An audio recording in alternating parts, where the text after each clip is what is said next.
निकाल के अंग्रेजों ने बनाई। मैंने कहा तुम हरामखोर 58 साल में भी नहीं बदल पाए इस परिवार का। तुम कर क्या रहे हो संसद में जाके 58 साल से, जो अंग्रेजों की बनाई गई परिभाषा नहीं बदल सकते, अंग्रेजों के बनाए गए कानून नहीं बदल सकते, नियम नहीं बदल सकते, तो किस मुंह से कहते हो 15 अगस्त बनाओ, 26 जनवरी को गाना गाओ, जनगण मन गाओ? कैसे कह सकते हो? कानून वही है, नियम वही है, परिभाषा वही है जो अंग्रेज तय करके गए थे। अब इसमें चक्कर क्या होता है कि किसान की मेहनत का मूल्य भी अकुशल श्रमिक के हिसाब से गिना जाता है। तो गेहूं को भाव 600 रुपए क्विंटल आता है। एक दिन मैंने सोचा कि किसान को कुशल श्रमिक के हिसाब से भाव देना शुरू करें, तो गेहूं का मूल्य 1500 रुपए क्विंटल आता है, 1800 रुपए क्विंटल आता है। मतलब क्या है कि भारत की सरकारें किसान विरोधी नीतियां बनाकर ही अपने को चला रही हैं और जिंदगी पर्यंत ये किसानों से वोट लेते हैं, नोट भी लेते हैं, काम एक ढेले का किसानों के लिए करते नहीं। 58 साल में जितनी सरकारें आई उनमें से एक को छोड़कर एक सरकार थी जो 5 साल चल जाती तो किसानों की जिंदगी बदल जाती, लेकिन वो चल नहीं पाई। वो सरकार थी श्री लाल बहादुर शास्त्री की सरकार। वो भारत के अकेले प्रधानमंत्री थे जिनको किसानों का दर्द था दिल। कारण क्या थी? उन्होंने खुद खेती किया था। वो कहते थे कि देश के अंदर का किसान और सीमा पर मरने वाला जवान, इन्हीं दोनों से देश चलता है। इसलिए जय जवान जय किसान, ये उन्होंने कहा। और वो कहते थे कि मैं आया हूं प्रधानमंत्री बनकर तो भारत के 2 ही वर्ग की स्थिति सुधारना चाहता हूं, एक तो सेना के जवानों की, दूसरी भारत के किसानों की। लेकिन हमारे देश में कुछ ऐसा काल का चक्र चला कि जो पहला और आखिरी प्रधानमंत्री आया इस देश में किसानों के काम करने वाला, वो 18 महीने में चला गया। आप जानते हैं पाकिस्तान भारत का युद्ध हो गया, बाद में युद्ध विराम हो गया, समझौता करने के लिए शास्त्री जी ताशकंद गए, वहां उनके दूध में जहर मिला के पिला दिया। वो जीवित गए थे दोस्ती करने के लिए, लौटे तो उनकी लाश आई थी। उसके बाद दूसरा कोई प्रधानमंत्री हुआ नहीं इस देश में जो किसानों के दर्द जानता हो या उसकी बात कहता हो। थोड़े दिन के लिए एक प्रधानमंत्री बने, लेकिन वो कभी संसद का मुंह नहीं देख सके, चौधरी चरण सिंह। तो कानून क्या बनाते, नियम क्या बदलवाते, उसके बाद कोई आया नहीं। तो जब तक ये नीतियां बदलती नहीं, कानून बदलते नहीं, किसानों की स्थिति सुधरती नहीं। मुझे बहुत दुख से ये कहना पड़ता है कि भारत की बैंकों में जो हर साल पैसा जमा होता है, जिसको अंग्रेजी भाषा में हम लोग अर्थशास्त्र की भाषा में डोमेस्टिक सेविंग्स कहते हैं, घरेलू बचत, भारत की बैंकों में सबसे ज्यादा जो पैसा जमा होता है, सबसे ज्यादा जो बचत करते हैं, वो भारत के किसान हैं। हर साल हमारे देश की बैंकों में लगभग 5 लाख करोड़ रुपए जमा होता है हर साल। State bank of India, Punjab national bank, Canara bank, bank of India, ऐसी जो 40 राष्ट्रीयकृत बैंक है ना, इनमें पैसा जमा करने वाले सबसे ज्यादा किसान हैं। 5 लाख करोड़ रुपए का सेविंग्स है एक साल का, उसमें लगभग 4 लाख करोड़ किसानों और किसानों के बेटे बेटियों के घर से आता है। 1 लाख करोड़ उद्योग और सेवा चलाने वालों के यहाँ से आता है। तो किसान सबसे ज्यादा बैंकों में पैसा जमा करते हैं और किसानों को ही बैंकों का कर्ज नहीं मिलता, मिलता है तो चक्रवर्ती ब्याज देना पड़ता है। किसान जब बैंकों में पैसा रखते हैं तो उनको साधारण ब्याज मिलता है, लेकिन उन्हीं बैंकों से किसानों को कर्ज मिलता है तो ब्याज पे ब्याज भरना पड़ता है। कितना बड़ा अत्याचार इस देश में हो रहा है। और ये 1-2 साल से नहीं हो रहा है, 58 साल तो आजादी के हो गए और 250 साल उसके पहले से चल रहा है। हमारे अंग्रेजों के जमाने से बनाए गए कानून नियम सब इस देश में चलते हैं। और मुझे एक और दुख की बात आपसे कहनी है कि अगर आप किसान मिलकर एक फैसला करें कि हम सुल्तानपुर में एक गौशाला बनाएंगे, गाय पालन करेंगे, गाय का दूध बेचेंगे, तो मैं आपको दुख के साथ बताता हूं जो आपने देशी गाय पालन करने का फैसला किया और गौशाला बनाया तो सरकार कोई कर्ज नहीं देगी आपको। जो विदेशी गाय का पालन किया तो कर्ज मिलेगा। कैसी उल्लुओं की सरकार है, मूर्खों की सरकार। अपने देश की देशी गाय पालन करो और बैंक से कर्जा मांगो तो कर्ज देती नहीं बैंक। विदेशी गाय का पालन करो, जर्सी, होलिस्टियन, फ्रीजियन, तो कर्ज मिलेगा। और बड़ा विचित्र देश है ये कि गाय का पालन करो देशी का तो कर्ज देती नहीं सरकार, कहती है तुम्हारे पैसे से करो, हमारे पास कोई कर्जा नहीं है। जो गाय को कत्ल करने के लिए कत्ल खाना लगाओ तो 100% सब्सिडी पे आपको कितना भी पैसा मिलेगा। आप एक कत्ल खाना चलाओ यहां पे, उसमें रोज 100, 200, 500 गाय काटो और 10 करोड़ रुपए की जरूरत है, केंद्र सरकार देगी, राज्य सरकार भी देगी। लेकिन गाय पालन करने के लिए, गौ रक्षण करने के लिए गौशाला बनाओ, सरकार एक पैसा आपको नहीं देगी।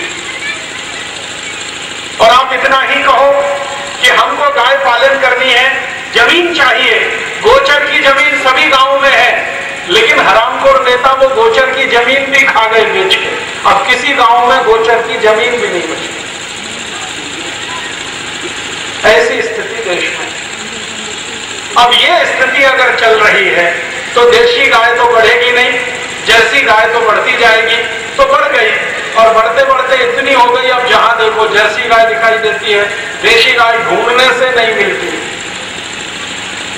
और लोग भी अब जर्सी गाय का ही दूध पीते हैं, तो वैसे ही हो रहे हैं जैसी जर्सी गाय। ये सरकार की नीति देखो, भैंस खरीदो तो सब्सिडी भी है, कर्ज भी है। गाय खरीदो तो ना सब्सिडी है ना कर्ज। ट्रैक्टर खरीदो तो सब्सिडी है, कर्ज है। लेकिन बैल खरीदो ना सब्सिडी है ना कर्ज। माने सरकार चाहती नहीं कि किसान बैल से खेती करे, सरकार चाहती नहीं कि देशी गाय पाले, और यही सरकार किसानों से वोट लेती है, नोट लेती है, जो उन्हीं को आत्महत्या के रास्ते पे धकेलती है। अब आत्महत्या जो करनी पड़ रही है किसानों को, वो इसी दुष्चक्र में। हुआ क्या है, जर्सी गाय बढ़ गई। जर्सी गाय बढ़ी तो आप जानते हो ना उसकी तकलीफ क्या है। लोग कहते हैं जी दूध ज्यादा देती है, दूध ज्यादा देती है, ठीक है, लेकिन उसके जो बच्चे होते हैं, बछड़े, वो कभी भी बैल नहीं बनते। ये आप जानते हैं, विदेशी गाय के बछड़े कभी भी बैल नहीं बनते। तो जितनी ज्यादा विदेशी गाय पालो और उनके बछड़े हो, वो बैल ही नहीं बने। बैल नहीं बने तो खेती कैसे हो? तो कहते हैं ट्रैक्टर लाओ और ट्रैक्टर में डीजल 38 रुपए लीटर का डलवाओ। थोड़े दिन में 50 रुपए लीटर हो जाए तो भी डलवाओ, फिर 100 रुपए लीटर हो जाए तो भी डलवाओ। माने बैल खत्म करते जाओ, ट्रैक्टर बढ़ाते जाओ। ऐसी मूर्खता की नीति सरकार की है जो चल रही है। और दूसरी मूर्खता की नीति, अब गाय नहीं है क्योंकि देशी गाय पे सरकार की तरफ से कोई प्रोत्साहन नहीं, ना कर्ज मिलता है ना सब्सिडी मिलती है। तो फिर सरकार करती क्या है, जर्सी गाय ज्यादा पालो, उसके बछड़े बैल नहीं बनते। दूसरी तकलीफ क्या है, जर्सी गाय का गोबर कभी भी खाद नहीं बनता, उसका गोबर भी काम का नहीं, बस काम के है ही नहीं, गोबर भी काम का नहीं, उसका मूत्र भी किसी काम का नहीं। जो देशी गाय हो तो उसका गोबर भी काम का है, मूत्र भी काम का, बछड़े भी काम के। विदेशी गाय का ना गोबर काम का है, ना मूत्र काम का है, ना वो काम की है। फिर कहते हैं कि दूध ज्यादा देती है, लेकिन वो दूध तो पानी से भी ज्यादा बेकार है, उससे अच्छा तो पानी पी लो। विदेशी गाय का 25 लीटर दूध, 25 लीटर दूध आप पियो तो शरीर को कोई पौष्टिकता नहीं मिलती, उससे अच्छा देशी गाय का 1 लीटर पी लो। और आप जरा सोचो कि जो विदेशी गाय बहुत अच्छी होती तो भगवान कृष्ण ने क्यों नहीं पाली? उनके पास तो सभी देशी गाय थी, 3 लाख देशी गाय थी भगवान कृष्ण के पास, एक भी विदेशी नहीं थी, जर्सी नहीं थी। वो अगर अच्छी होती तो वो भी पालते। भगवान कृष्ण के भाई थे बलराम, उन्होंने भी नहीं पाली। कोई तो देवता देवी पालता उसको भारत में जो अच्छी होती, किसी ने नहीं पाली। क्यों? काम की नहीं है। जिन देशों में है वो कहते हैं कि हम तो इसको मांस के लिए पालते हैं, दूध के लिए नहीं पालते। जर्सी गाय जितनी यूरोप में और अमेरिका में पाली जाती है वो दूध के लिए नहीं, मांस के लिए पाली जाती है, क्योंकि वहां के लोग सबसे ज्यादा मांस खाते हैं गाय का। हम तो गाय को मांस के लिए नहीं पालते, हम तो दूध के लिए पालते हैं। तो दूध तो देशी गाय का अच्छा है, लेकिन सरकार की तरफ से उसके लिए कोई प्रोत्साहन नहीं, कोई व्यवस्थापन नहीं, कोई मदद नहीं। भैंस खरीदो तो मदद, विदेशी गाय खरीदो तो मदद, देशी गाय के लिए मदद नहीं, बैल के लिए मदद नहीं। बैंक से कर्ज लो खेती पर तो चक्रवर्ती ब्याज भरना पड़े, ब्याज भी 14% का देना पड़े। ऐसी व्यवस्थाएं अगर किसानों की हैं तो इसमें से तो किसान कभी आगे आएगा नहीं, पनपने की स्थिति नहीं है। ये तो एक बात है। तो अब मेरे मन में पिछले 10 साल से एक बात आती है कि अगर ये स्थिति किसान की रहने वाली है तो वो तो गरीब और गरीब ही होने वाला है। तो किसान को अगर गरीबी से बाहर निकालना है तो क्या करना चाहिए? वो बहुत मैं सोचता हूँ, रात दिन इस पर मेरा कुछ ना कुछ चलता रहता है। कहीं पढ़ता हूँ, सोचता हूँ, बात करता हूँ, पूरे देश में घूमता हूँ। घूमते घूमते एक बार मैं तमिलनाडु पहुंच गया। तमिलनाडु में एक छोटा सा गांव है, उसका नाम है अरकाट। छोटा ही गांव, 2500 की आबादी का। उस गांव में किसानों का एक सम्मेलन हुआ था, मैं चला गया उसमें। अब वहां जो सम्मेलन करने के आयोजक लोग थे वो सब तमिल में बात करते, मैं हिंदी में बात करता हूँ। मैंने कहा भाई मेरी बात आप नहीं समझते, आपकी मैं नहीं समझता। तो उन्होंने कहा आप चिंता मत करो, आप हिंदी में बोलो, हम आपकी बात को तमिल में भाषांतर करके सुनाएंगे और हम तमिल में बोलेंगे, उसका कोई भाषांतर करके आपको हिंदी में बता देगा। तो बात आसान हो गई। मैंने उनको बोला, उन्होंने मुझे बोला। सम्मेलन खत्म होने के बाद उस गांव का एक किसान था, लगभग 90 साल की उम्र थी, बहुत बुजुर्ग। मैंने उनके सामने ये प्रश्न रखा कि आप कुछ सोचते हो किसानों को ऊपर लाने के लिए क्या किया जाए? बहुत खराब हालत है, जो खराब हालत है वो ये अभी अच्छा करने के लिए क्या करना? तो उन्होंने कहा देखो भाई, मुझे एक बात समझ में आती है, किसानों को कहो कि स्वावलंबी खेती करें, परावलंबी ना करें, सरकार पर आधारित खेती ना करें, सरकार की मदद लेकर खेती ना करें, बैंकों से कर्ज लेकर खेती ना करें, साहूकारों से कर्ज लेकर खेती ना करें, जो करें स्वावलंबी खेती करें, तो किसान ऊपर आ जाएंगे। उन्होंने ये एक बात कही और उन्होंने मुझे ये भी कहा कि ये मैं ऐसी बात कह रहा हूं जो मेरे अनुभव से मैंने सीखी है। और मेरा अनुभव है कि मैं 50 साल से खेती करता हूं, 90 साल की अभी उम्र है। 40 साल पहले उन्होंने कभी नौकरी से संन्यास लेके खेती शुरू किया था। तो कहते हैं 50 साल का मेरा अनुभव है कि स्वावलंबी खेती किसान करेगा तो अमीर और श्रीमंत होगा, परावलंबी करेगा तो कर्जे में डूबेगा। मैंने उनकी बात को ध्यान से सुना, फिर सोचना शुरू किया कि ये स्वावलंबी खेती करे तो इसका मतलब क्या?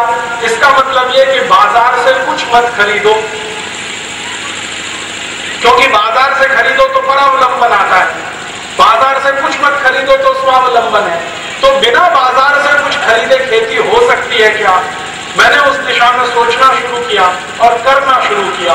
मैंने आपसे कहा ना, मेरे घर में करीब 100 एकड़ खेती है, पिताजी के 4 भाई हैं, सबको मैंने बुलाकर एक दिन कहा कि हम लोग अब स्वावलंबी खेती करेंगे। तो इनका इसका मतलब क्या? मैंने कहा बाजार से कुछ नहीं खरीदेंगे, बैंक से कोई कर्ज नहीं लेंगे, जो खेत में है उसी से खेती करेंगे, जो गांव में है उसी से खेती करेंगे। तो मेरे पिताजी हंसने लगे, तेरा दिमाग खराब हो गया। मैंने पूछा कैसे? कि स्वावलंबी खेती होती है क्या आजकल? मैंने कहा करके देखेंगे, नहीं होगी तो मान लेंगे घाटा हो गया, करके तो देखें एक बार। तो उनसे मैंने कहा मुझे 2 साल के लिए खेत दे दो, लगे तो उसका पैसा ले लो, मैं 2 साल इसमें कुछ करके देखूंगा। कहने लगे 2 साल नहीं 5 साल के लिए दे। मैंने कहा अगर इसमें कुछ घाटा आया तो मैं भरूंगा, फायदा आया तो मैं ले लूंगा। उन्होंने कहा बात बराबर।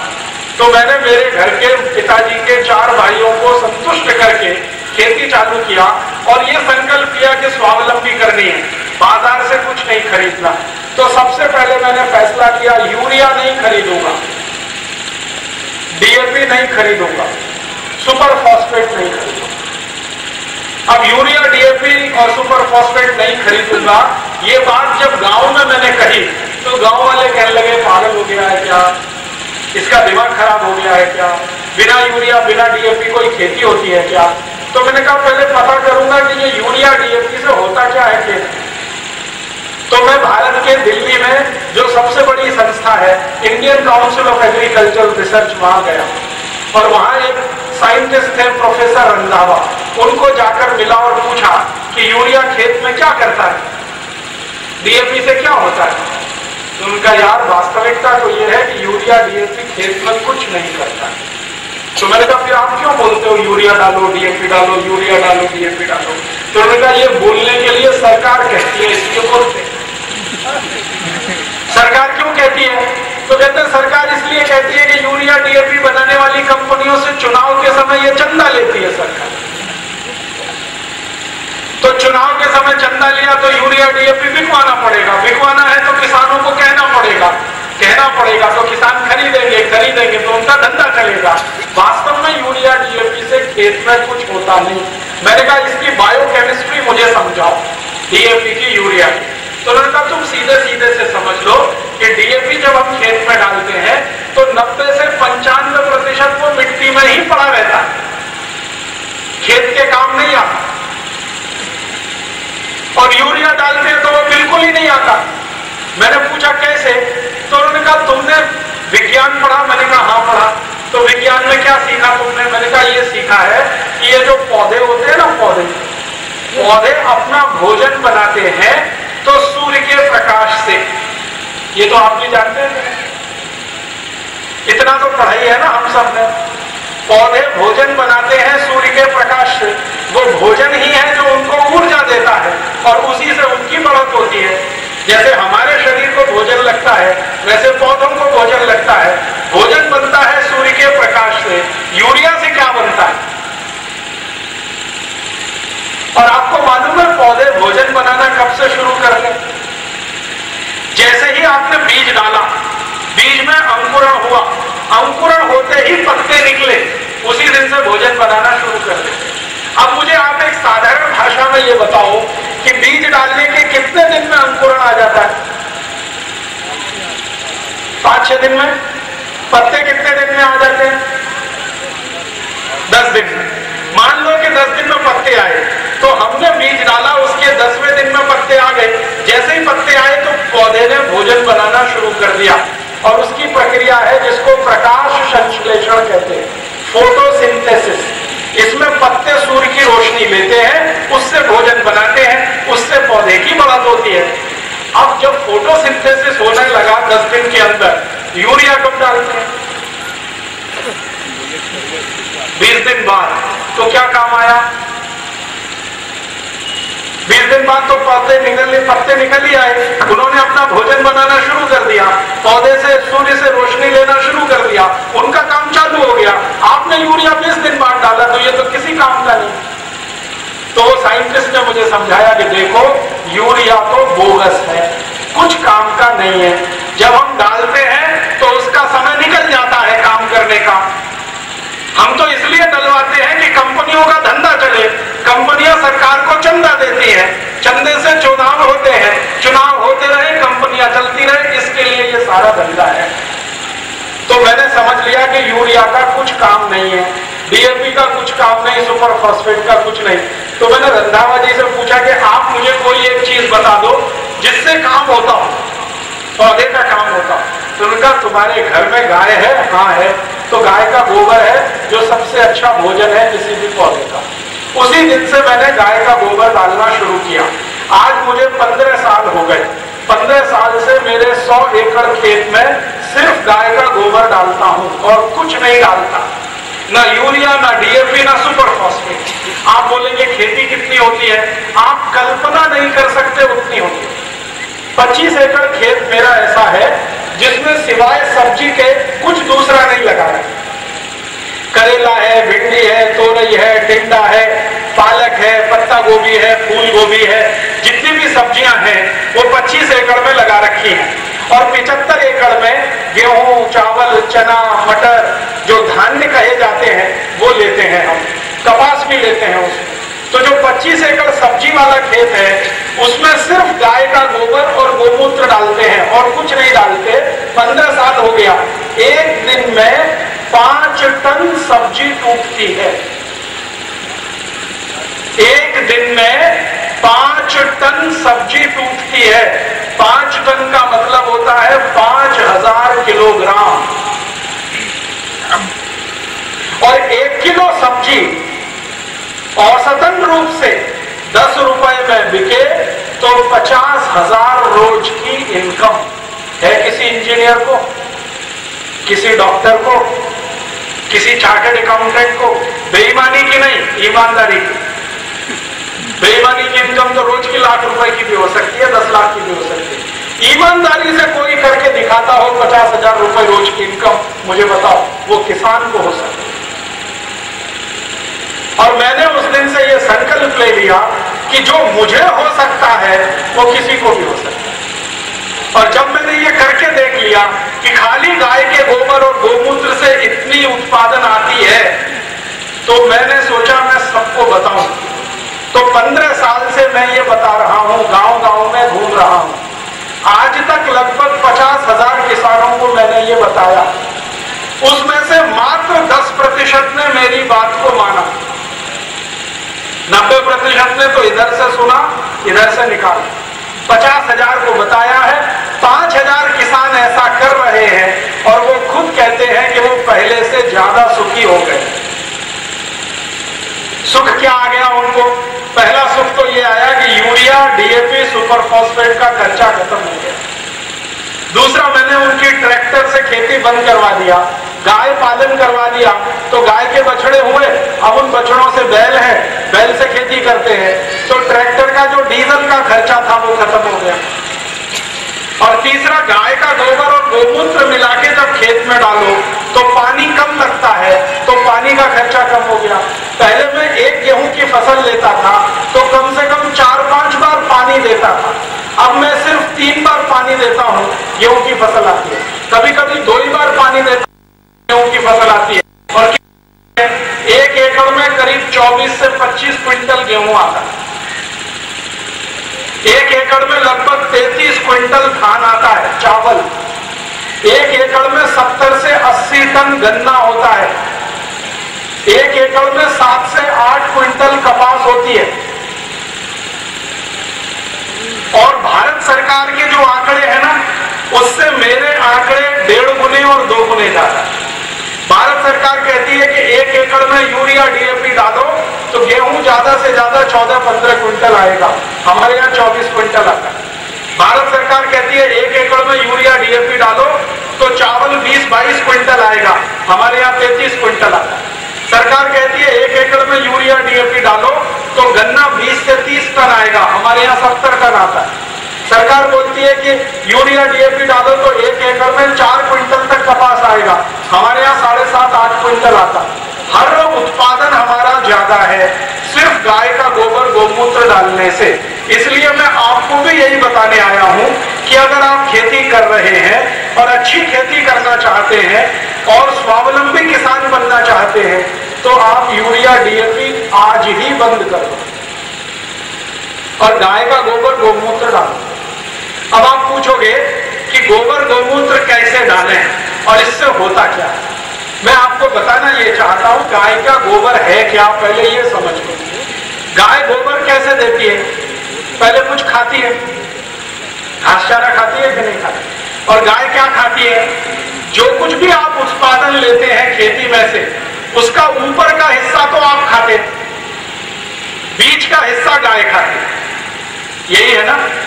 गेहूं का फसल लिया, गेहूं का ऊपर का बाल है वो तो आपके काम आएगा, और बीज का जो तना है उसका भूसा बना के आप गाय को खिलाते हैं।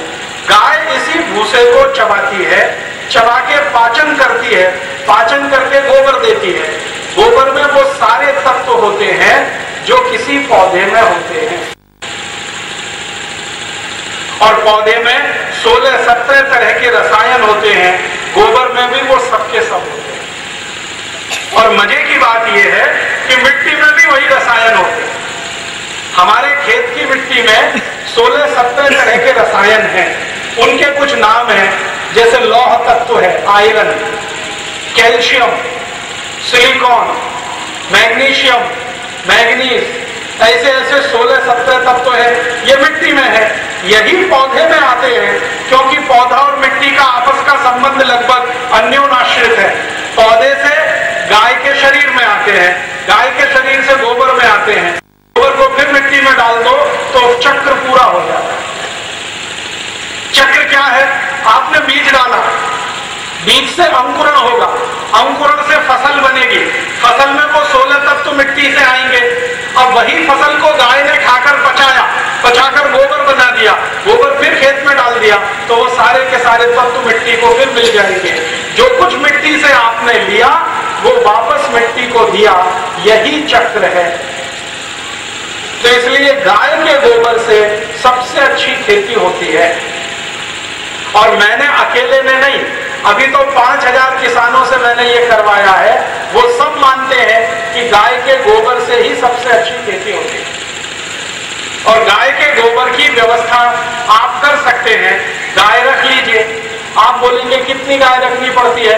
एकड़ के हिसाब से बताता हूं। अगर 5 एकड़ खेत है तो 1 गाय चाहिए, 10 एकड़ खेत है तो 2 गाय चाहिए, 15 एकड़ खेत है तो 3 गाय चाहिए, 20 एकड़ है तो 4 चाहिए, 25 एकड़ है तो 5 चाहिए। एकड़ के हिसाब से गाय ले लो। अब लेंगे तो फायदे क्या होंगे? एक गाय लगभग रोज 10 किलो गोबर देती है, और गाय के 1 किलो गोबर से 33 किलो खाद बनता है। गाय के 1 किलो गोबर से 33 किलो खाद बनता है ना आश्चर्य की बात? कम गोबर लो तो ज्यादा खाद बनता है। तो 1 किलो गाय के गोबर से 33 किलो खाद बनता है, रोज का 10 किलो गोबर आता है, तो रोज का 330 किलो खाद हो गया। 1 एकड़ अगर खेत आपके पास है तो 15 दिन के अंदर जितना खाद उसको चाहिए वो 15 दिन के गोबर से बराबर निकल आता है। माने 1 एकड़ खेत, 5 एकड़ का बात कर रहा हूं, 5 एकड़ खेत को जितना खाद चाहिए वो 15 दिन के 1 गाय के गोबर से निकल आता है। माने 1 गाय रखो तो 5 एकड़ खेती आराम से होती है, 2 गाय रखो तो 10 एकड़, 3 गाय रखो तो 15। अब आपको करना क्या है? गाय के गोबर से खाद बनाना है तो कैसे बनाना है उसका तरीका मैंने बदल दिया है। हम पुराने जमाने में क्या करते थे? गाय का गोबर लिया, किसी खड्डे में डाल दिया, 3-4 महीने वो सूखता था, सूखने के बाद फिर हम उसको खेत में डालते थे। ऐसे ही होता था ना, यही तरीका था ना। मेरे दादा भी ऐसे ही करते थे, मैंने बचपन में उनको देखा। लेकिन मैंने इसको बदल दिया थोड़ा, इसको मैंने बदल दिया और क्या किया कि गाय का गोबर को इकट्ठा करके खड्डे में नहीं डाल दिया। तो आप पूछेंगे कहां डालना? एक ड्रम में मैं डालता रहता हूं। ड्रम होता ना, ड्रम, प्लास्टिक का बड़ा ड्रम, उसमें डालता रहता हूं। गाय के गोबर को वही इकट्ठा करके डालता रहता हूं और उसमें गाय का मूत्र भी डालता रहता हूं। गाय का मूत्र एक दिन में 2.5-3 लीटर मिलता है, तो 15 दिन में लगभग 30-35 लीटर मूत्र आ जाता है और 15 दिन में लगभग 150 किलो गोबर आ जाता है। तो 150 किलो गोबर और ये जो 30-35 लीटर मूत्र आया, ये दोनों एक ड्रम में डाल के उसको घोल देता हूं डंडे से घुमा के। फिर मैं क्या करता हूं, इसमें गुड़ डालता हूं। गुड़ कितना गुड़ डालता हूं? लगभग 10 किलो गुड़ डाल देता हूं। और 10 किलो गुड़ डालने के बाद लगभग 8-10 किलो ही कोई दाल का आटा मिलाता हूं मैं उसमें। उड़द की दाल का आटा, मूंग की दाल का आटा, मसूर की दाल का आटा, चने की दाल का आटा, सोयाबीन की दाल का आटा, कुछ भी आटा दाल का, गेहूं चावल का नहीं, दाल का। तो अब क्या हो गई? 4 चीजें हो गई, गाय का गोबर, गाय का मूत्र, गुड़ और कोई दाल का आटा। ये चारों घोल देता हूं और ड्रम ऐसे ही रखा रहता है। 15 दिन बाद मैं क्या करता हूं, इस ड्रम में लगभग 1500 लीटर पानी मिलाता हूं। 1500 लीटर, जितना गोबर है ना उसका 10 गुना ज्यादा पानी। अब ये जो पानी मिलाकर घोल तैयार हुआ, इसको मैं खेत में स्प्रे करता हूं, बस इतना ही करता हूं।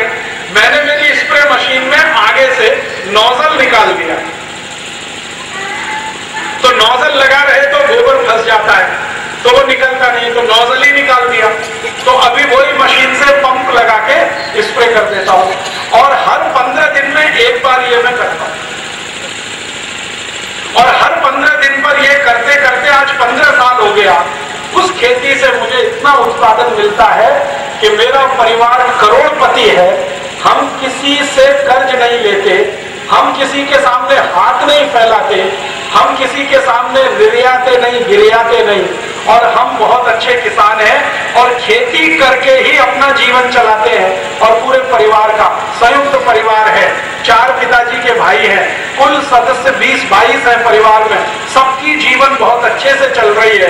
और किसी को भी पढ़ाई करनी हो, इंजीनियरिंग की, डॉक्टर की, चार्टर्ड अकाउंटेंसी की, तो भी बैंक से कर्ज नहीं लेना पड़ता। बेटियों की शादी करनी पड़ती है तो भी किसी से कर्ज नहीं लेना पड़ता। हम बहुत सुखी हैं क्योंकि हम करोड़पति हैं, क्योंकि हम किसान ही हो सकता है। आप भी ऐसे ही करो। और आपको मैंने बताया कि यूरिया डीएपी डालना बिल्कुल बंद कर दो, गाय ले लो, और गाय लेना है तो देशी गाय ले लो। 15 दिन का गोबर इकट्ठा करो, 15 दिन का मूत्र इकट्ठा करो, एक ड्रम में भर के उसको घोल लो, 10-12 किलो गुड़ डाल दो और 10-12 किलो दाल का आटा मिला दो, ये चारों को मिलाकर रख दो। रखने के बाद 1500 लीटर पानी मिलाओ और मिट्टी पर छिड़को। हर 15-20 दिन में एक बार करते जाओ, बहुत अच्छी खेती आपकी होगी और कोई यूरिया डीएपी की जरूरत नहीं। अब एक आखिरी बात जो इसमें मैं कहना चाहता हूं, 5 मिनट समय मेरा बाकी है। आखिरी बात यह कि इस पद्धति से जब आप खेती करोगे और कभी कीड़ा आ गया तो, फसल में कोई पेस्ट आ गया, इंसेक्ट आ गया, कीड़ा आ गया और फसल खा गया, तो ये प्रश्न आएगा ना मन, तो उसकी भी व्यवस्था आपको बता। वैसे तो आप अगर इस पद्धति से खेती करो तो कीड़ा आता नहीं है, लेकिन कभी कभी क्या होता है, आप तो इस पद्धति से खेती कर रहे हो, पड़ोसी किसान जो है ना यूरिया के खेत आया तो आपके यहाँ, ऐसी स्थिति में क्या करना, उसको मारना कैसे, कंट्रोल कैसे करना, नियंत्रण कैसे करना, तो उसका भी सरल उपाय है, बहुत सरल उपाय ये है कि आप अपने खेत के आसपास में ढूंढो कि कितने ऐसे पौधे हैं जिनके पत्तों को गाय नहीं खाती। आप ये ध्यान से सुनना, जीवन पर्यंत आपको काम आएगा। कितने ऐसे पौधे या पेड़ हैं जिनके पत्तों को गाय नहीं खाती, जो भी है, 1 होगा, 2 होंगे, 10 होंगे, 20 होंगे, उन पत्तों को तोड़कर चटनी बनाओ, गाय के मूत्र में मिलाओ और पानी मिलाकर स्प्रे कर दो तो सब कीड़े भाग जाते। नियम मैंने क्या बताया, खेत के आसपास जितने भी ऐसे पेड़ पौधे जिनके पत्तों को गाय नहीं खाती, आप जरा नाम लेके ढूंढना शुरू करो। एक बेशरम का पेड़ होता है, उसके पत्तों को गाय कभी नहीं खाती, बेशरम, बिना बीज के होता है, बिना जरूरत होता है, पानी भी नहीं लगता उसको, इसलिए बेशरम कहते हैं। और पूरब से पश्चिम, उत्तर से दक्षिण सब जगह होता है। बेशरम के पेड़ को आपके गांव में क्या कहते हैं नहीं मालूम, बैंगनी रंग का फूल आता है, बेहया। ये जो बेहया है ना, ये बहुत काम की चीज है, वो है तो बेहया लेकिन खेत के काम की चीज है। ये बेहया के पत्ते तोड़ो, आप 2-3 किलो तोड़ लो, चटनी बना लो, 10 लीटर गाय के मूत्र में मिला दो, फिर उसमें 100 लीटर पानी मिलाकर कोई भी फसल पर आप छिड़क दो तो सब कीड़े भाग जाते। कितना सरल उपाय है, बेहया तो है, फोकट में है, ना उस पर टैक्स लगता है, ना उसकी कोई कॉस्ट है, गाय का मूत्र भी फोकट में। तो बेहया के पत्ते हमेशा याद रखो आप। दूसरे और भी कई पत्ते हैं जिनको गाय नहीं खाती, जैसे तंबाकू के पत्ते, गाय खाती है क्या? तंबाकू के पत्ते ले लो, उनकी चटनी बनाओ, गाय के मूत्र में मिलाओ और पानी मिलाकर छिड़क दो तो सब कीड़े मर जाते हैं। ऐसे ही एक बेलपत्री के पत्ते होते हैं, उनको भी गाय नहीं खाती है, तो बेलपत्री के पत्ते तोड़ो, चटनी बनाओ, गाय के मूत्र में मिलाओ, स्प्रे कर दो, कीड़े मर जाते हैं। एक धतूरे का पत्ता होता है, धतूरा जानते, उसको भी गाय नहीं खाती, तो धतूरे के पत्ते को तोड़ो, चटनी बनाओ, गोमूत्र में मिलाओ, स्प्रे करो। ऐसे ही एक निर्गुंडी के पत्ते होते हैं, निर्गुंडी देखिए, निर्गुंडी सब गांव में होती है, ऐसा कोई गांव नहीं जहां निर्गुंडी, तो निर्गुंडी के पत्ते ले लो, चटनी बनाओ, गोमूत्र में मिलाओ, पानी के साथ स्प्रे करो, तो ये निर्गुंडी है, बेहया है, धतूरा है, बेलपत्री है। और इन सब के अलावा अगर ये कुछ भी नहीं मिले तो नीम के पत्ते ले लो, 2.5-3 किलो नीम के पत्ते ले लो, चटनी बनाओ, गोमूत्र में मिलाओ और पानी के साथ स्प्रे करो, कीड़े मर जाते हैं। नीम के पत्ते से अच्छी होती है निम्बोली, निम्बोली आती है ना, वो हर साल में 2 बार टूटती है, तोड़ के उसको रख लो, धूप में सुखा लो, सुखाने के बाद उसका पाउडर बना के घर में रख लो, कूट के पीस के, और 10 लीटर गोमूत्र में आधा किलो निम्बोली का पाउडर मिला के और 10 लीटर पानी मिलाकर स्प्रे कर दो तो सब कीड़े भाग जाए। और आपको सबसे अच्छा अगर कुछ करना है तो जितने नाम मैंने लिए, बेलपत्री का पत्ता, निर्गुंडी का पत्ता, धतूरे का पत्ता, बेहया का पत्ता और तंबाकू का पत्ता, ये सब एक साथ ले लो, 1-1 किलो, 1-1 किलो, और सबको 10 लीटर गोमूत्र में डाल दो और 8-10 दिन में ये पूरे सड़ जाएंगे। सड़ने के बाद उस गोमूत्र को उबाल लो, उबालकर थोड़ा ठंडा करके उसमें 150-200 लीटर पानी मिलाकर स्प्रे करो तो जो कीड़ा किसी दवा से नहीं मरता वो इससे मर जाए। है फोकट का इलाज, खर्चा क्या होगा इसमें? कुछ नहीं होगा, लाभ आपको बहुत मिलेगा। मैं 15 साल से यही कर रहा हूं। मेरे खेत के आसपास में खूब बेहया लगा दिया, बेशरम खूब लगा रखा है। लोग पूछते हैं इतना क्यों लगा रखा है, मुझे मालूम है उसकी जरूरत क्या है। ऐसे ही धतूरा बहुत लगा रखा है, मेड़ पर, खेत की मेड़ है ना उसमें लगा रखा है, धतूरा भी लगा रखा है, बेहया भी लगा रखा है। जब कीड़े आए तभी तोड़े, चटनी बनाई, मूत्र में मिला, स्प्रे किया, बात खत्म हो गई, खर्चा कुछ नहीं। अब आखिरी प्रश्न आपके मन में यह आएगा कि गोमूत्र कैसे इकट्ठा करें। ये तो एक बड़ा प्रश्न है। गोबर इकट्ठा करना तो आसान है, उठाया रख दिया। अब गोमूत्र कैसे इकट्ठा करें, उसके 3 तरीके बताता हूं। पहला तरीका यह है कि गाय जब भी मूत्र देती है तो उसका समय एकदम पक्का है, घड़ी मिला लो उससे। जो देशी गाय है तो जर्सी की गारंटी नहीं लेता, और मैं जर्सी को गाय कहता नहीं, गाय तो वही है जो देशी। तो देशी गाय के मूत्र देने का समय एकदम पक्का है। कौन सा समय है? आप कभी भी गाय का दूध निकालो तो दूध निकालने के पहले उसके बछड़े को दूध पीने के लिए छोड़ो। जैसे ही बछड़ा दूध पिएगा गाय मूत्र देगी, उसी समय डब्बा लगा दो, भर लो। एक तो तरीका ये है। दूसरा तरीका क्या है गोमूत्र इकट्ठा करने का? गाय जहां रखी है आपने उसके नीचे थोड़े पत्थर बिछा दो, या तो सीमेंट का खरंजा लगा दो और उसमें थोड़ा ढाल ऐसे बना दो और एक नाली बना दो। तो गाय जब भी मूत्र करेगी वो ढाल से बहता हुआ नाली में आएगा। नाली के आगे एक मिट्टी का घड़ा जमीन में गाड़ के रखो, उसमें मूत्र इकट्ठा होता रहेगा। गोमूत्र कभी खराब नहीं होता, उसकी कोई एक्सपायरी डेट नहीं है। 2 साल, 3 साल, 10 साल, 20 साल कभी खराब नहीं। तो ऐसे मूत्र इकट्ठा हो गया। तीसरा एक तरीका और है कि गाय जहां बांधी हुई है वहां मिट्टी डाल के रखो, तो गाय जितना भी मूत्र करेगी मिट्टी में आ जाएगा। इसी मिट्टी को उसमें घोल दो जिसमें खाद बनानी है, तो खेत की मिट्टी वापस खेत में चली जाएगी, काम भी आपका हो जाएगा। तो 3 तरीके हैं मूत्र इकट्ठा करने के। जो सबसे सरल तरीका लगे उस तरीके से मूत्र इकट्ठा करो। मैंने क्या किया है, मेरे घर में गाय जहां रहती है मैंने ईंट का, सीमेंट का प्लास्टर करके खरंजा बना दिया और उसको ढाल बना दिया, नाली लगा दिया है।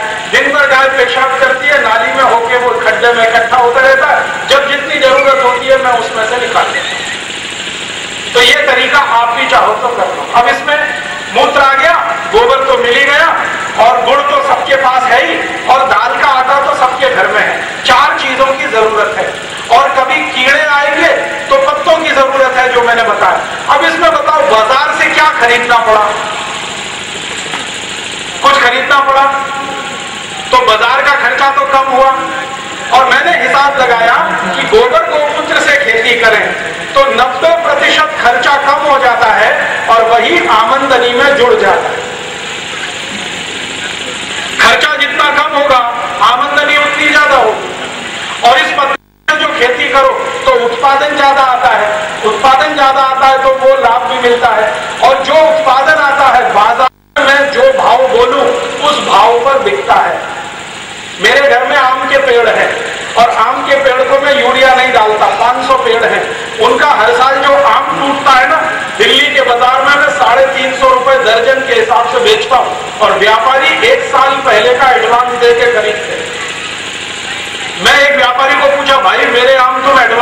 लेके क्यों खरीदते हो? कहते हैं जी हम इसको री एक्सपोर्ट करते हैं, माने वो दूसरे देश में बेचते हैं, 700 रुपए दर्जन का भाव उनको मिलता है। मैंने पूछा इतना भाव क्यों मिलता है? तो कहते हैं ये जो आम है ना, इसमें यूरिया नहीं है, डीएपी नहीं है, इसलिए इसका स्वाद इतना जबरदस्त है, जो एक बार खा लिया तो वो यही मांगता। तो बिना यूरिया, बिना डीएपी, गोबर गौमूत्र से कोई भी खेती करो तो स्वाद इतना अच्छा होता है, शरीर को पूरी भरपूर पौष्टिकता मिलती है, शरीर निरोगी होता है, खेत निरोगी होता है, हमको समृद्धि भी आती है और देश भी समृद्ध होता है। तो ये मैं आपसे कहने आया जी, डीजल वाली व्यवस्था बता देता हूं कि अगर आप इस पद्धति से खेती करना शुरू करें तो आपको यूरिया डीएपी का कोई खर्च नहीं। और बहुत अच्छा सवाल आपने पूछ लिया, डीजल का क्या करें, उसका भी मैंने हिसाब किया। मैंने क्या किया है कि मेरे घर में लगभग इस समय 40 गाय, तो 15 गाय का गोबर तो मैं खेत के लिए रखता हूं और लगभग 25 गाय का गोबर इकट्ठा करके गोबर गैस बनाता हूं। अच्छा, गोबर गैस तो आप सब समझते हैं, वो देखा भी आपने। तो मैं गोबर गैस बनाता हूं, गोबर गैस में से गैस निकाल के उससे मेरा इंजन चलाता हूं, उसमें डीजल नहीं डालता। गोबर गैस से इंजन चलता है और बहुत अच्छा चलता है। आपको 1 घंटा इंजन चलाने में 1 लीटर डीजल खर्च होता है, मुझको 1 घंटा इंजन चलाने में 1 किलो गोबर गैस लगती है। 1 किलो गोबर गैस 65 में पड़ती है और 1 किलो डीजल 38 रुपए में पड़ता है। तो आप भी गाय के गोबर से गैस बनाओ, गैस को पाइप के रास्ते से लाओ और ये जो इंजन चलता है ना, जहां डीजल डालते हैं, डीजल वाले मुंह में वो गोबर गैस का पाइप लगा दो, बस इंजन आराम से चलेगा। तो वही गोबर गैस से इंजन भी चलेगा, इंजन से पानी लगेगा, पानी से खेत की सिंचाई होगी, बाजार से कुछ खरीदना पड़ा? कुछ नहीं खरीदना पड़ा। अब मैं आपको आखिरी हिसाब समझाता हूं।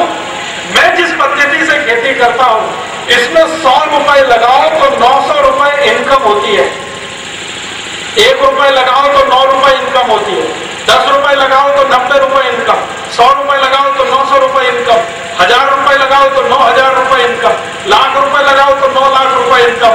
गणित के सूत्र से मुझे खेती में 900% मुनाफा होता है, 900%, 9 गुना, जो किसी धंधे में दुनिया में होता नहीं किसी को। और ईमानदारी का, बेईमानी का नहीं, पूरा ईमानदारी का, खरे ईमानदारी का। तो आप भी अगर ये खेती करोगे तो इतना आपको भी हो सकता है जो मुझे हो रहा है। तरीका ये बहुत ही सरल है, कोई भी इस्तेमाल करे। इंजन जो है मोबिल भी बनता है। मोबिल, हाँ, अभी मोबिल का क्या करें? बैठिए, बहुत अच्छा सवाल आपने किया। मोबिल का क्या करें? मोबिल तो बाजार से आता है, मांगता है। इसका एक उपाय है, अगर गांव में कुछ ऐसे पेड़ आप लगा दो जो तेल देने वाले बीज पैदा करते हो। जैसे अरंडी का तेल सुना?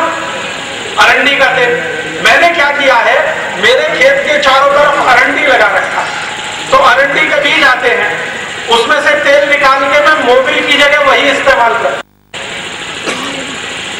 तो बाजार से मैं कुछ नहीं लाता, बीज की व्यवस्था, बीज से बीज बनाता हूं।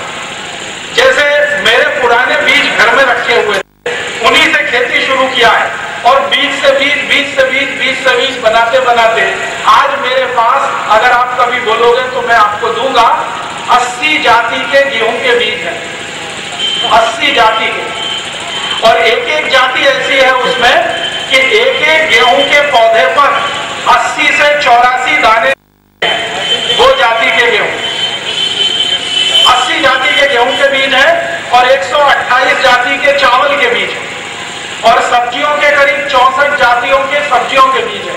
ये सब बीज मैंने गांव से ढूंढ ढूंढ के इकट्ठे किए, उसी को बनाते बनाते मल्टीप्लाई करते करते यहां तक आ गया कि अभी मेरे पास जबरदस्त बीज बैंक है।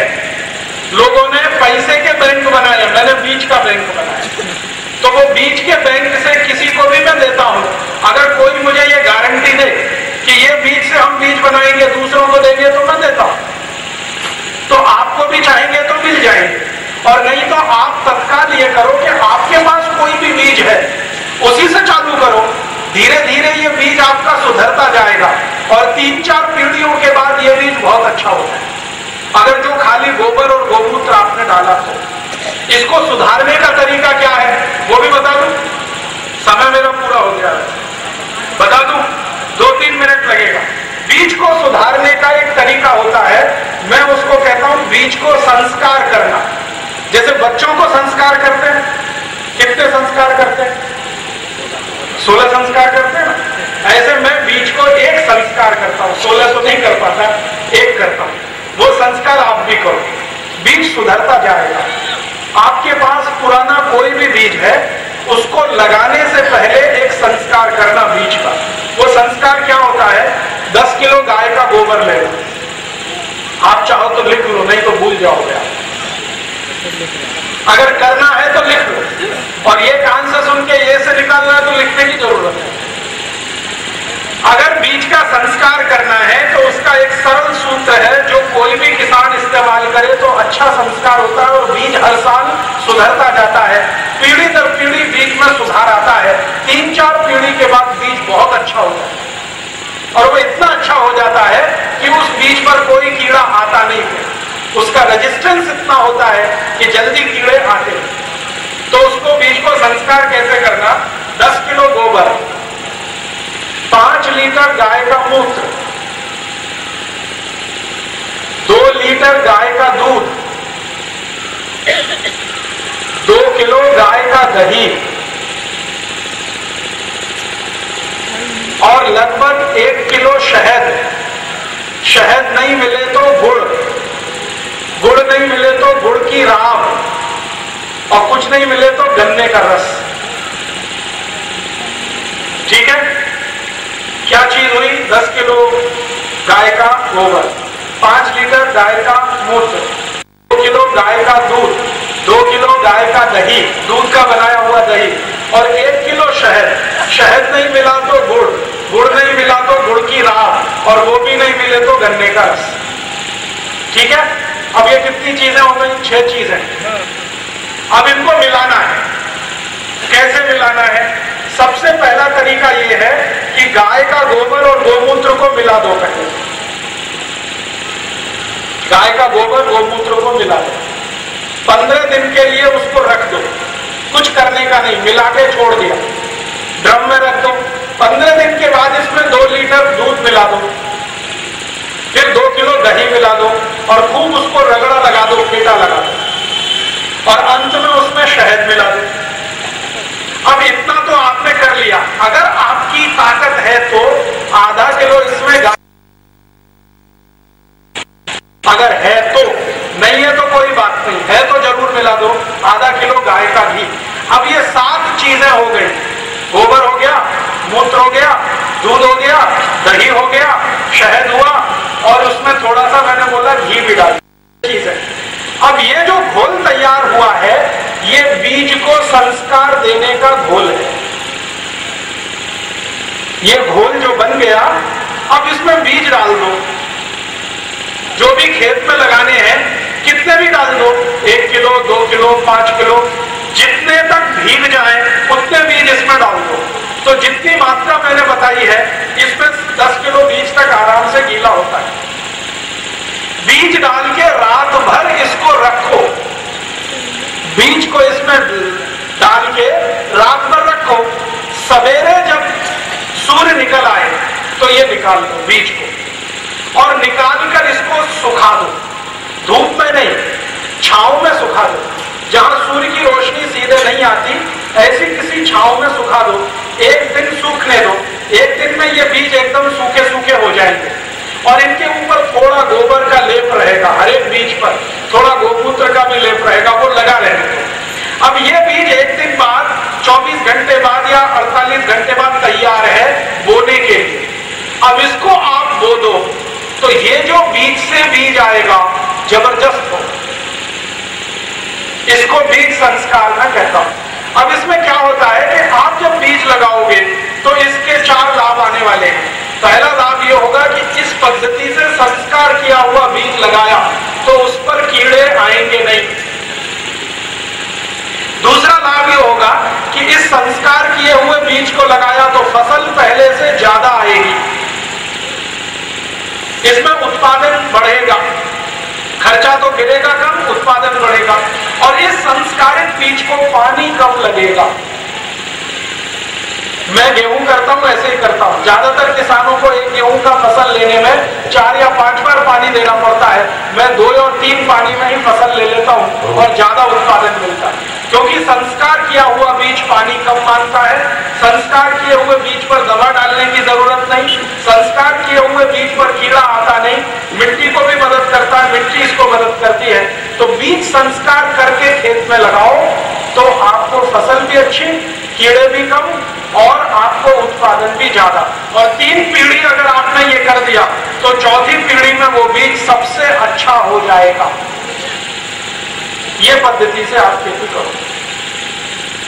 अब इसमें जो चाहिए वो गाय चाहिए, गोबर चाहिए, मूत्र चाहिए, गुड़ चाहिए, दाल का आटा चाहिए, दूध चाहिए, दही चाहिए। बताओ कौन सी चीज है जो बाजार से खरीदनी? इसमें से एक शहद हो सकता है खरीदना पड़े, तो मैंने उसका विकल्प बता दिया। शहद जरूरी नहीं है, गुड़ डाल दो। गुड़ जरूरी नहीं है, गुड़ की राव डाल दो। वो भी नहीं मिले तो गन्ने का रस डाल दो, ये गांव में ही उपलब्ध है।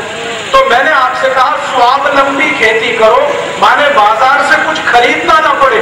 बेचने के लिए जाओ तो ठीक है, खरीद के कुछ मत लाओ खेती के। और एक छोटी सी बात और बताता हूं कि खेत में जो भी फसल आए तो फसल के 3 हिस्से होते हैं। ऊपर वाला हिस्सा हम खाते, बीच वाला जानवर खाते, जो जड़ बच जाती है वो मिट्टी के लिए होती है।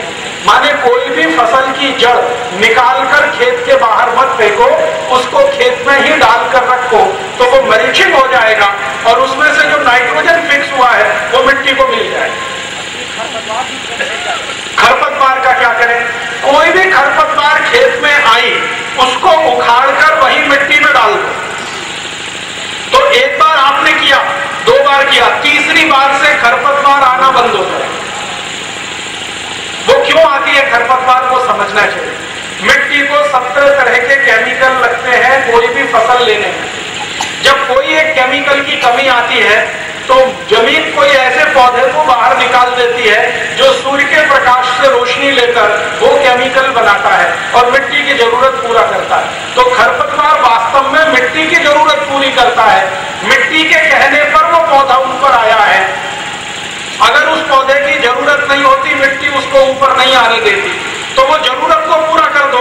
पौधे को ही उखाड़ के मिट्टी में डाल दो तो मल्चिंग हो जाएगा, सड़ जाएगा और जो केमिकल की पूर्ति है वो मिट्टी को हो जाएगी, तो दोबारा वो खरपतवार कभी नहीं आएगी। मेरे खेत में पहले गाजर घास बहुत आती थी, कांग्रेस घास कहते हैं ना उसको। मैंने पहले खूब उखाड़ के फेंका लेकिन वो बंद नहीं हुआ। फिर 3 बार मैंने ऐसा किया, उखाड़ा खेत में ही डाल दिया, उखाड़ा खेत में ही डाल दिया। अब गाजर घास आती ही नहीं, हमेशा के लिए समस्या खत्म है। उखाड़ के वही मिट्टी में डाल दो, सड़ जाना है उसको मिट्टी में। ठीक है, समझ गई बात? करेंगे? कौन कौन करेगा जरा हाथ उठाओ। सब करेंगे।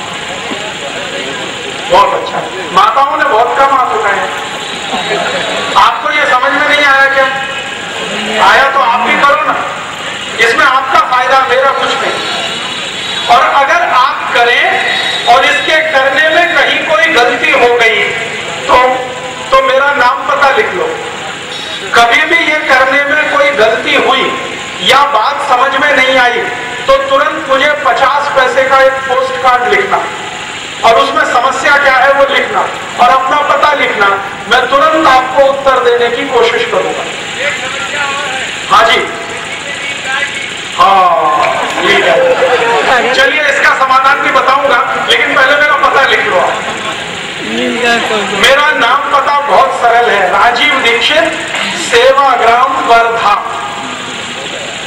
नाम राजीव दीक्षित, गांव सेवाग्राम और वर्धा जिला और राज्य है महाराष्ट्र। राजीव दीक्षित, सेवाग्राम वर्धा, राज्य है महाराष्ट्र। पिन कोड 442 102 442 102, ये मेरा पिन कोड नंबर है। मेरा फोन नंबर भी लिख लो, कभी जरूरत हो, बहुत इमरजेंसी हो तो फोन कर सकते हैं। नंबर मेरे दो हैं, एक तो मोबाइल का है और एक घर का। मोबाइल नंबर है 00944811453 09448114531। और ये तो मोबाइल नंबर है। घर का नंबर है 07152 07152। ये तो एसटीडी कोड है। और फोन नंबर है 560373 560373 560-373। और कभी आपका दिल करे तो ये सिखाने के लिए मैं 2-4 दिन आपके गांव आ सकता हूं। मैं पूरे देश में यही काम के लिए घूमता हूं और कोई धंधा नहीं है अब मेरे पास। खेती तो बहुत अच्छी हो रही है, घर में संपन्नता इतनी है कि मुझे पैसे की ज्यादा जरूरत नहीं। अब मुझे लगता है कि जो मैंने कर लिया वो दूसरे करें तो देश अच्छा बने। तो मैं गांव-गांव जाता हूं, शिविर करता हूं, शिविर करके ये सब सिखाता हूं। आपको कभी लगे तो आपके गांव में भी आ सकता हूं, छोटे छोटे गांव में जाता हूं। सीखने वाले 25-50 किसान मिल जाएं तो जरूर मैं आता हूं और ये सिखाता हूं। तो आपको कभी लगे तो आप अपने गांव में ऐसा शिविर करो, मैं आऊंगा, आपको सिखाऊंगा। और आपको एक ही फीस है कि जो मैं सिखाया वो आप दूसरों को सिखाना, बस इतना ही। जी, जब भी आप दोनों में आ जाऊं, आप मुझे कभी भी बुलाओ, मैं आ जाऊं। और एक बार और बोल दूं, पता राजीव दीक्षित सेवाग्राम वर्धा। सेवाग्राम गांव का नाम है, वर्धा जिला। और पिन कोड है 442-102। राज्य है महाराष्ट्र। उसके आगे फोन नंबर मैंने 2 बताए। एक मेरा मोबाइल नंबर है 09448114531 09448114531। दूसरा एक नंबर बताया 07152 07152 560373।